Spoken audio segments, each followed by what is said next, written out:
Hey guys, what's going on? In this video, I'm going to review AFI's third album, Shut Your Mouth and Open Your Eyes. So I guess I'm just going to upload 2 videos today, since I just did Very Proud of Ya. And then I guess I'll get this one out of the way too, since I really want to review this one, since this is definitely my favorite album from them. I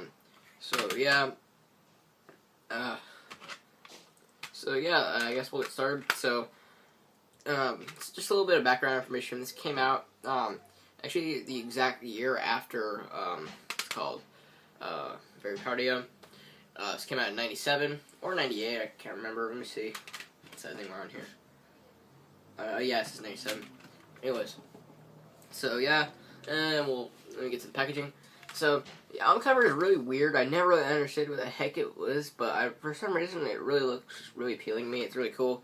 So you have this guy here in a suit, and then it looks like a piece of part of like a book or something, and you have these like flames everywhere, and then you have this little devil guy right here on these steps, and then you have the rug, and then these two things, and then you have that, it looks like that same guy wrapped up over here. I never understood what the heck the artwork was supposed to symbolize. Obviously it's something occult themed, which is kind of funny because AFI don't really have that kind of vibe in their lyrics or whatever, but yeah, I think there's a really strong occult theme just on the whole packaging and artwork for the album. So on the back you have this little devil guy here, and then all of the track listing. So you have 14 songs on here, not as many as I'm Very Proud of Ya, but there's a lot less filler on here. And then when you open it up, you have that cool looking disc with the devil there, and then the track listing. Behind it, you have this really interesting picture of like a guy, and he has like a key and a lock, and it looks like this album is supposed to look like a book because you have a little strap there, or whatever. But yeah. Also, another neat little thing, and there's a hidden message in the CD. It says "Fire Inside," which is the acronym that the band's name is for, obviously. So it says that right there. See, "Fire Inside." So that's kind of cool. All right, and then the booklet unfolds. It's like on the last album, except it's not as big. So there's all the lyrics here, and you have those really cool looking hands. Really creepy looking. Maybe that's what hell, I guess it's supposed to be, like their depiction of hell. I don't know. It's kind of interesting artwork, and I've tried to do research on the artwork of this album, but I've never found any conclusions or anything about the artwork on this album, and I think it's really interesting. So then you have that same devil guy that's on the back and that same layout, except you have the thank yous and the lineup. So on this lineup, they didn't have the original bass player, Jeff, I don't know how to pronounce his last name, but it starts with a K. It's like Craig or Craig, I don't know. But yeah, so on this album they got what's his face, Hunter Bergen, but he wasn't an official member of the band yet, because he is not included in the lineup, but it says special thanks to Hunter Bergen for playing bass on this recording. So I guess he was just a studio musician for this album, and they just got him, I guess, permanent member of the band afterwards. But the bass work on this album is very good. But anyways, so the intro is really short. It's only I think it's under a minute. It's a very good song. It's really, really angry, and yeah, that's one of my favorite songs on this whole album. Though I'm gonna say that about pretty much every song on here. It's such a good one. All right, so yeah, it has really interesting lyrics, and yeah. 3 Reasons is okay. It's not my favorite on the whole album. It's a good song, just not my favorite. It's not as memorable, but it has a really good melody. A Single Second, that's one of the best songs on the album. It's really, really angry and has really good lyrics. Basically about like your worst nightmare happening, I guess.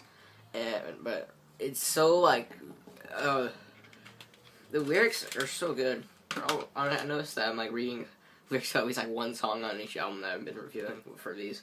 But so it's, oh my god, this can't be happening. God told me this isn't real. I can't believe all that effort seeing is finally happening. I cannot for a single second stand the way I feel. I just knew. I always saw it coming. Enveloped now, encased by my worst fear. I've never felt the nausea of longing to feel nothing. I've never wanted to cease to exist, just disappear. In the second verse is, once felt so warm, now I'm fucking freezing. I am the one embraced, abandoned one. I raised my eyes up to the light in hopes of finding healing. No relief was mine. I was burnt by the sun. I feel so lost. So yeah, really cool lyrics. So yeah, that's a really interesting song. And his screaming on that song is insane. His vocal performance on this album is probably his best. And he just sounds so pissed off, but he sounds like he wants to murder someone, but like he's being tortured at the same time. It's so cool. So yep, PH Low is really good. It has really good guitar riff and really catchy, just overall, but it's still very angry. Let It Be Broke, another one of the best songs on this whole album. Really angry vocal performance and really great lyrics. Such a just abrasive song, and it has a really good guitar part too. It also has kind of an alternative metal-y vibe to it, but it's still very hardcore. The first album I would say is labeled as like punk, a little bit skate punk, but this album is definitely hardcore, hardcore punk. So yep, Third Season is a lot of slower, moodier song. It has a really good guitar riff, and he doesn't quite scream on that song. He kind of just I don't know. What he really does with that song is he just kind of not really growls, but he kind of grunts that song. And like he has like scream and flip out in that song, but he sounds a little bit more subtle. But he still sounds very angry in that one. Lower Your Head and Take It in the Body and Coin Return are both really good, very good. Yeah, especially Coin Return. That's really interesting breakdown, I guess. And then yeah, it has really good lyrics. And Lower Your Head and Take It in the Body is okay. New Patrons, Saints and Angels is very good. That's the only song on this whole album where he does that nasally whiny voice. But on the rest of the album, he pretty much screams his way through it. This is my favorite vocal performance from him. But yeah, that's a good one. It has a good chorus. It's really catchy, but it's not as angry as anything else on here. 3 Seconds Notice, that's very good. That probably has the most insane scream I've ever seen from Davey Havok, or heard from Davey Havok. Like, it says, like, this part, like, so he says a verse, and after he says, so why, and then he says, quit, but he says it, like, so, he, like, drags it out so long, so it's, and then his voice gets so high, and then his voice gets deeper, and it sounds really angry, and it's funny, like, you hear him, like, kind of clearing his throat afterwards, but it's not, like, a joke, but it's really cool. And then Salt for Wounds is really good. It has a really good guitar solo, too, which is something that is kind of unusual for punk, because it's like, you don't really, unless it's like something like Black Flag, the guitar solos aren't really like your favorite thing about a song. That's one of my favorite things about that song, and the lyrics are very good too. Today's Lesson, okay, that's probably my favorite on this entire album, even though it's a cover from the crust punk band Filth.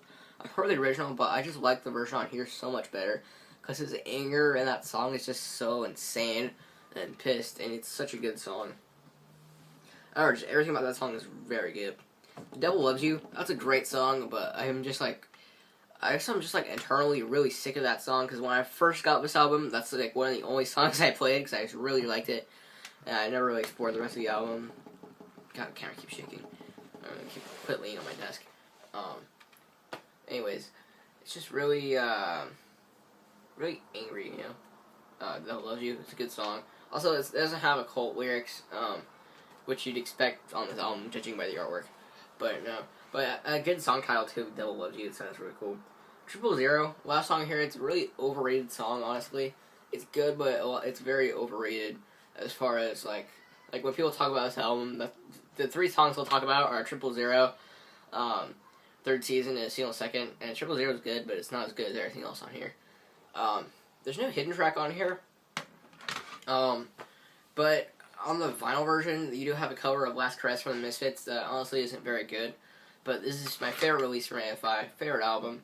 Out of 10, this is definitely 10 stars. This is a fantastic album, and if you like hardcore punk, you should, I don't know what to say to you. This is very underrated. This is probably the most underrated album in punk, in my opinion. This is such a good album, and it doesn't really get recognized for that. Mostly because AFI really get overshadowed by basically when they turn emo in the 2000s, you know? And everyone kind of like AFI, oh yeah, I know that band. That band plays Miss Murder, you know. And I feel like that kind of ruined the band's potential to becoming one of the most popular punk bands, you know. Which I guess is maybe one of the reasons why they never returned to their old sound. But they were really good in their old days. But anyways, so yeah, I guess that's it for this video. So don't forget to like, comment, subscribe, and I'll see you guys next time. Bye.